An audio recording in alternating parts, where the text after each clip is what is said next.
Hello அஸ்ஸலாமு அலைக்கும் நமஸ்காரம்.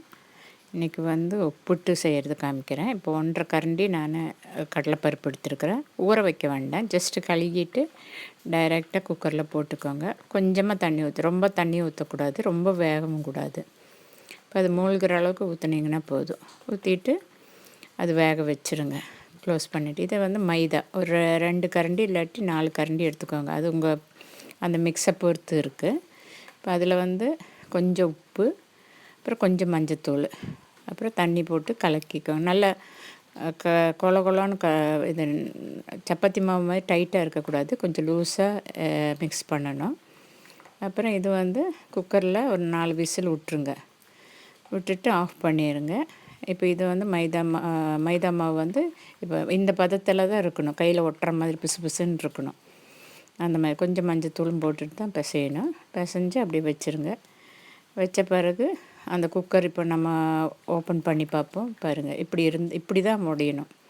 ரொம்ப நைஸாக இருக்கக்கூடாது, இந்த மாதிரி கொஞ்சம் ரஃப் அண்ட் டஃப் மாதிரி உடையணும். அதை நம்ம தண்ணி இல்லாமல் தண்ணியெல்லாம் வடிச்சிட்டு மிக்சியில் போட்டு ஒன்று அரைச்சிருங்க. கொஞ்சம் அப்படியே கொரன்னு இருக்கணும், ரொம்ப நைஸாக இல்லை, அந்த மாதிரி அரைச்சி எடுத்துருங்க. இப்போ பாருங்கள், வடிகட்டிட்டு நான் மிக்ஸி ஜாரில் போட்டு அரைக்கிறேன். சப்ஸ்கிரைப் பண்ணாதவங்கெல்லாம் ப்ளீஸ் சப்ஸ்கிரைப் பண்ணுங்கள். இப்போ அரைச்சி முடிச்சிட்டேன். இப்போ இனி அது இந்த மாதிரி தான் இருக்கணும், ரொம்ப நைஸ் இல்லை. இப்போ தூள் தண்ணி இல்லாதுன்னா நல்லா எப்படி இருக்குது. இப்போ கரும் சர்க்கரையும் அதே மாதிரி நான் 2 கரண்டி எடுத்துருக்குறேன். இதுக்கு இது கொஞ்சம் ஹீட் பண்ணிக்கோங்க. அது அதோட மிக்ஸ் ஆகிறதுக்கு வேண்டி. இப்போ இதில் கொஞ்சம் ஹீட் ஆகினா அடுப்பு ஆஃப் பண்ணிடுங்க. கொஞ்சம் ஹீட் பண்ணிவிட்டு அடுப்பு ஆஃப் பண்ணின பிறகு இந்த கடலைப்பருப்பு, வெந்த கடலைப்பருப்பு அதில் போட்டுருங்க. அப்புறம் ஒரு ஸ்பூன் ஏலக்காய் தூள், அப்புறம் கொஞ்சம் ஒரு சிட்டிகை உப்பு போட்டுட்டு நல்லா வதக்கிட்டு கொஞ்சம் சூடு ஆறின பிறகு இந்த மாதிரி பால்ஸ் மாதிரி பண்ணி வச்சுக்கோங்க.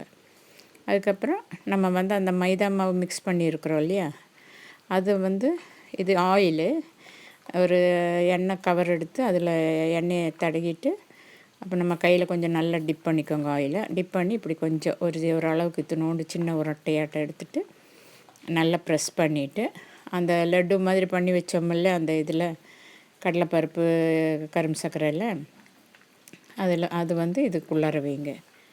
வச்சுட்டு பாலில் இதுக்குள்ளே வச்சுட்டு எல்லா பக்கமும் அப்படியே ஃபோல்ட் பண்ணி விட்ருங்க. அந்த இது மறையிற மாதிரி எல்லா சைடும் அப்படியே ரவுண்டாக ஃபோல்டு பண்ணிவிட்டு கொஞ்சம் மறுபடியும் திருப்பி ஆயில் நல்லா இருக்கணும், இல்லாட்டி ஒட்டிடும்.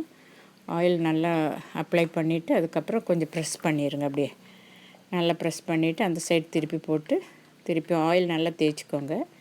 இது ஆயில் கவர்லேயே இது ஒட்டுது, அந்த அளவுக்கு தான் இருக்கும். அது எப்போவுமே ஒரு ஸ்டிக்கியாக தான் இருக்கணும்.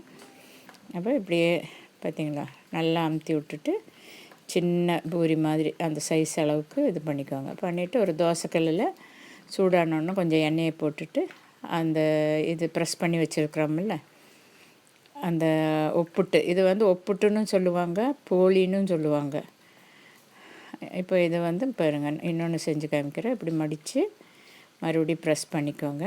நல்லா கை நிறைய ஆயில் எடுத்துக்கோங்க. அடிக்கடி ஆயிலில் கை டச் பண்ணிகிட்டே இருக்கணும், அப்போ தான் அது இதாகாமல் இருக்கும். இது ஆயில் தான்.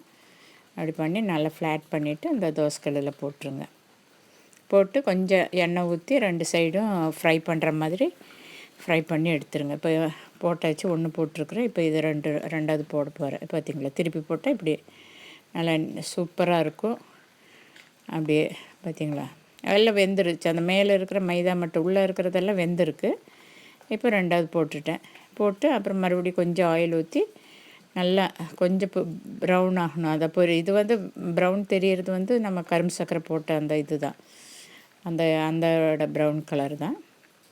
ஆனால் அந்த மைதா மாவு கொஞ்சம் வேகணும். ஓகே, அப்புறம் திருப்பி போட்டு எடுத்துருங்க. திருப்பி அது எல்லாமே அந்த மாதிரி பண்ணுங்கள். இப்போ குழந்தைகளுக்கு ஸ்நாக்ஸாக கொடுக்கறதுக்கு ஈஸியாகவும் நல்லா இருக்கும், டேஸ்டியாக குழந்தைகளுக்கு பிடிக்கும். அது ரொம்ப பிடிக்கும். ட்ரை பண்ணி பாருங்கள். அது திருப்பி எல்லாமே பண்ணியாச்சு. இப்படி ஓப்பன் பண்ணி காமிக்கிறேன். நடுவில் பார்த்திங்களா எவ்வளோ நல்லா இருக்குது. ட்ரை பண்ணுங்கள். ஓகே, பாய், தேங்க்யூ.